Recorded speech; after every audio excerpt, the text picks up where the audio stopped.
Alors, ce qui est paradoxal, c'est que j'ai fait quand même beaucoup de choses, beaucoup d'historico-fantastique, on va dire, ça c'est vrai. Mais par contre, j'ai aussi fait du space opéra, j'ai fait de l'espionnage, et j'ai fait du contemporain fantastique avec Idol. Et en fait, c'est plutôt une espèce de retour au thème des super-héros que j'avais déjà essayé d'explorer avec Idol. Simplement, je m'étais dit comment je fais pour faire du super-héros, entre guillemets, à la française. Bah, j'explore je liste les codes en fait. Donc je voyais masque, pouvoir, verticalité. Voilà. Et en fait, je me suis aperçu que ça marchait avec le Moyen-Âge. Alors, c'est vrai que j'aime beaucoup l'histoire et le Moyen-Âge. Et bon, donc forcément, je l'avais en tête. Et je me suis aperçu que le mélange fonctionnait. Et je me suis retrouvé à refaire, effectivement, encore une bande dessinée historico-fantastique. Alors qu'en fait, j'ai d'autres projets dans les cartons qui n'ont rien à voir. Et j'aime bien ça, mais c'est vrai que j'aime faire d'autres choses, en fait. Mais là, c'est plutôt... c'est vraiment le moteur, c'est vraiment l'envie de faire du super-héros, en fait. Moi, j'arrive pas à le voir comme un véritable super-héros à la française, tel qu'on peut l'entendre actuellement. C'est-à-dire vraiment une copie conforme de ce que peuvent faire les Américains. Bon, copie conforme, c'est pas forcément le terme qui s'applique. Moi, tel que je vois la série et le personnage, j'apparente plus ça à nos héros. Comme nos héros de KPDP ou ce genre de choses, les Capitaines Fracasse, les trucs. Mais parce que je trouve que super-héros à la française, tout de suite, ça donne un petit côté péjoratif, un peu franchouillard au truc, alors que c'est pas, je pense que c'est pas du tout le truc. Mais par contre, oui, super-héros à la française, disons que c'est notre lecture à nous, donc des héros masqués, mais dans un contexte bien précis. On est dans une aventure vraiment pensée comme un truc de super-héros, mais pas spécialement à la française, quoi. Enfin, moi, je le vois comme ça. C'est ma vision de la chose. Puis ça lui donne tout son charisme aussi. L'important est là. C'est que au niveau de, je ne sais pas trop comment répondre à cette question parce qu'en fait, tout l'intérêt du personnage, justement, c'est le fait qu'il soit masqué, tout le développement autour de son pouvoir et donc de l'univers qui est dépeint joue autour de ce jeu de masque, en fait. Tout le long de l'histoire, c'est ça qui tient vraiment une place prépondérante. Enfin, Bah, en fait, à côté des expressions faciales, il y a tout un tas de choses qui viennent souligner les expressions du personnage, d'un personnage, même masqué. Il y a évidemment le contexte, les dialogues, ce qu'ils disent. Il y a le choix des plans. Moi, je sais que justement, je veux parfois, j'explique à Julien, au border et tout ça, que sur certaines séquences, je veux qu'on le montre isolé, au milieu de la foule, qu'il déteste. Donc, ça va se jouer dans les cadres, dans l'attitude générale du personnage. Et on comprend, même sans voir son visage, même en le voyant de dos, qu'il est déprimé ou qu'au contraire, il est triomphant. Donc, il y a tout un tas de choses qui permettent de rendre expressif un personnage dont le visage est couvert. Donc en fait, c'est pas. Et puis c'est quelque chose dont on a l'habitude en tant que lecteur, parce que moi je lis pas mal de comics et je pense que Julien aussi en fait. Et donc ça, je pense pas que ça ait représenté un problème particulier enfin ouais, pour rendre le perso expressif, voilà, pour véhiculer des émotions malgré ce masque en fait. Je vois bien qu'il y a des lecteurs qui sont pas forcément des amoureux du procédé. Et il y en a d'autres qui le sont. Je crois qu'en fait, moi, c'est une habitude sans doute que je tiens du comics. Moi, j'avais été extrêmement marqué par ce que j'avais vu dans le Dark Knight ou dans Sin City. Alors on peut critiquer les idées de Frank Miller et tout, mais c'est un type c'est la première fois que j'ai vu des voix off utilisées comme ça et je trouvais que ça marchait formidablement bien, que ça donnait un impact aux scènes. Et donc mon amour de la voix off vient de là. Je trouve que c'est génial les narratifs, le décalage qu'on peut faire avec ce qu'on voit à l'image. Il y a plein de choses à faire. Et puis il y a tout ce qui est flashback aussi, qui est un peu spécifique peut-être à mon écriture et à cette BD. C'est pareil, je trouve que ça donne du rythme, on peut se permettre de ralentir un peu l'action au présent sans s'ennuyer, et explorer la personnalité d'un personnage avec ça. Donc c'est deux procédés que j'aime beaucoup. Ouais. J'ai ressenti dans la lecture qu'en fait mes personnages n'étaient pas forcément très intéressants, sauf dans Idol où j'avais vraiment travaillé sur les personnages plus que sur l'intrigue. Mais sur La Licorne par exemple, c'était le défaut inverse, c'est-à-dire que j'avais un univers très riche, j'avais une intrigue très riche. Et c'est le dessinateur, je crois, qui m'a dit à un moment, tu sais, une bonne histoire, c'est un bon méchant. Alors, je rigolais un peu en disant, bah oui, phrase facile, mais c'est quoi un bon méchant et tout. Mais je me rendais compte, moi, progressivement, qu'en fait, mon groupe de héros, on n'en avait rien à foutre. J'ai travaillé le personnage du chasseur, notamment dans le dernier tome, et je me suis aperçu en clôturant la licorne qu'en fait, on avait de l'empathie pour le chasseur, parce qu'on avait expliqué son histoire, ses motivations, alors que le groupe de héros, lui, en fait, n'avait fait que traverser des épreuves, sans jamais qu'on s'intéresse vraiment à leurs émotions, qu'on les fasse évoluer ou qu'on les montre en train de se révéler, en fait. Et du coup, on n'en avait rien à foutre du groupe de personnages, du groupe des héros. Et donc, je voulais revenir à des histoires où on s'attache aux personnages. Je voulais vraiment créer des émotions chez le lecteur. Pour ça, ça passe par le personnage qui évolue ou qui se révèle.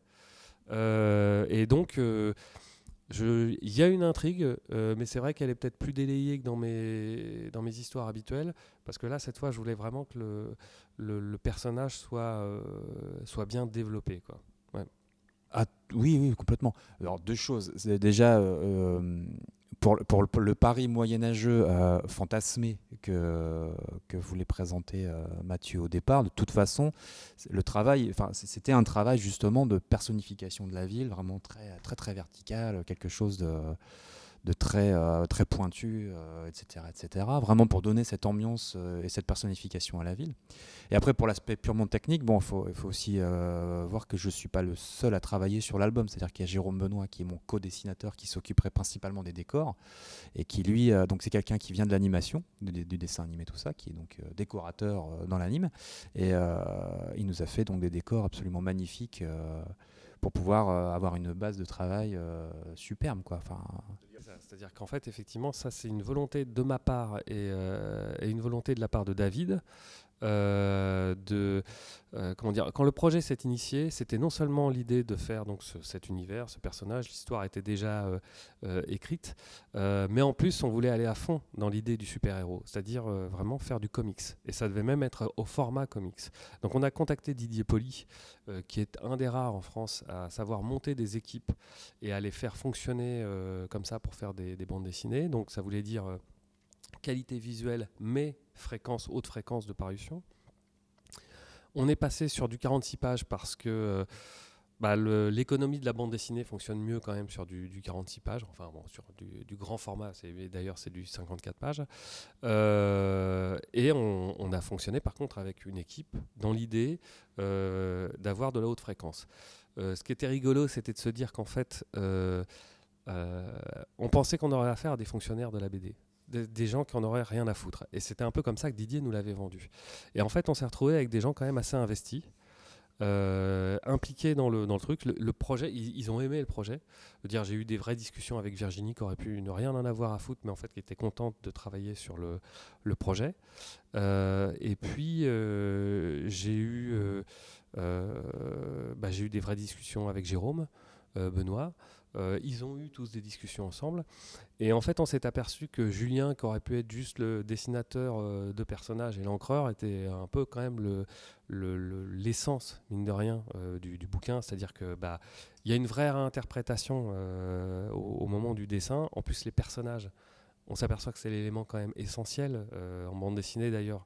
Quand on fait des pages tests, la phrase préférée de tout éditeur est toujours de dire mais moi tant que je vois pas des personnages mis en scène en train de bouger, insérés dans un décor et tout, je signe rien, parce que j'ai déjà montré des illustrations de tel et tel dessinateur et tout, et les mecs me disent c'est du chara design, très bien, maintenant fais bouger un personnage, fais-les interagir entre eux, et là on va voir si le mec il sait dessiner. Donc effectivement on a monté une équipe en se disant ça sera un peu l'usine, mais c'est pas grave. C'est comme le comics, c'est comme le manga, avec des gens un peu désinvestis, mais ça sera joli quand même et on sera content. Et en fait, on s'est retrouvé avec une équipe de mecs assez investis, dans laquelle Julien est le plus investi, et il est quand même l'âme du dessin. Et en fait, on va vers une configuration de plus en plus normale au fur et à mesure. C'est-à-dire que là, le deuxième tome est toujours en équipe. Sur le troisième tome, ça se resserre un petit peu. Et puis on verra après ce qui se passe. Mais voilà, au départ, donc c'est bien ça, c'est l'envie de faire un modèle comics. Et puis après, il y a l'esprit français, mais dans le bon sens, qui a repris un petit peu ses droits, mais non, mais sans trop de... Il n'y a pas eu de rivalité ou de problème et tout, ça s'est bien passé, quoi. C'est juste que de manière naturelle, on va vers quelque chose de plus classique, en fait, quoi. Voilà. Et en termes de parution et en termes de configuration. Voilà.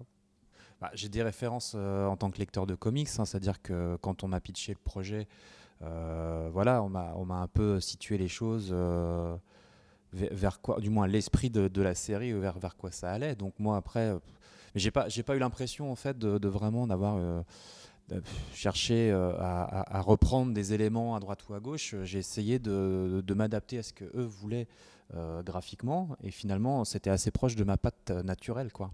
J'ai fait une série juste avant qui s'appelle donc Nomade 2.0, où je reprenais un dessin beaucoup plus ligne claire, qui était beaucoup plus éloigné finalement de mon propre graphisme. Quand je suis arrivé sur le projet, donc le storyboard était déjà pas mal avancé, quasiment terminé d'ailleurs. Jérôme avait déjà travaillé beaucoup sur les décors, sur pas mal de pages, etc. Donc moi j'avais plus qu'à me fondre là-dedans, d'essayer d'unifier le tout. Et c'est là où ce qu'expliquait Mathieu tout à l'heure, c'est que plutôt qu'à d'être entre guillemets fonctionnaire de la BD, bah, on a essayé tous de mettre un petit peu notre patte. Et donc moi, au lieu de faire ça, je dirais numérique, enfin parce qu'en fait, ce qui se fait beaucoup actuellement, c'est faire des pages en numérique, informatiquement parlant, et essayer de débiter un maximum de pages. Moi, j'ai tout refait, j'ai tout ancré traditionnellement, c'est-à-dire que donc j'ai unifié le tout. Avec ma mise en scène, mes personnages, les décors, et en fait, au final, c'est mon dessin qui naît voilà, de cette collaboration. Donc l'influence principale, je dirais non, c'est plus l'émulsion et le travail d'équipe qui a fait que maintenant, je ne sais pas si ça peut s'apparenter enfin, est-ce que ça peut faire penser à tel ou tel graphisme déjà existant, quoi. Justement, moi j'ai voulu me faire plaisir sur ce projet-là, même si à la base il était monté un peu enfin, en équipe, etc. Moi j'ai voulu me faire plaisir et y prendre vraiment. Enfin, moi, il trouvait vraiment mon intérêt complet, quoi. Et ce qui va pointer le bout de son nez au fur et à mesure, parce que là, à partir du tome 3, je reprends tout le dessin intégral. Le point où on en est, pour l'instant, c'est vraiment le personnage, c'est presque le personnage du bourreau lui-même qui. Mais c'est de l'empathie plus graphique que vraiment par rapport à l'histoire. Enfin, voilà. Si je dois répondre vraiment honnêtement, je peux pas. Voilà, je peux pas vous répondre tout de suite.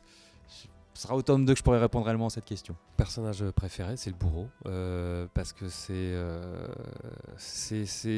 un type qui, pour moi, et j'espère réussir à faire partager ça au lecteur, qui aura une trajectoire intéressante, qui est une merde humaine, hein, clairement au début, et puis qui pour moi va devenir un personnage plus humain. Mais je n'ai pas envie de tomber dans la facilité, c'est-à-dire c'est pas hey, avant je tuais des gosses et maintenant je suis vraiment très très gentil. C'est impossible. Et c'est quelqu'un qui à la fois se rend compte de tout ce qu'il a pu faire et qui se dit en même temps mais je peux pas en revenir. C'est tout. Et donc j'essaie vraiment de le faire évoluer vers ça, vers un type qui se rend compte trop tard de tout ce qu'il a pu faire. Mais c'est clair qu'au début dans le tome 1, j'essaie de faire croire au lecteur que c'est un héros, qu'il est vraiment super cool, et j'espère que au moment de la scène avec le gamin avec l'épée, j'espère que le switch fonctionne avec le lecteur et qu'il comprend bien qu'il est face à quelqu'un de profondément antipathique.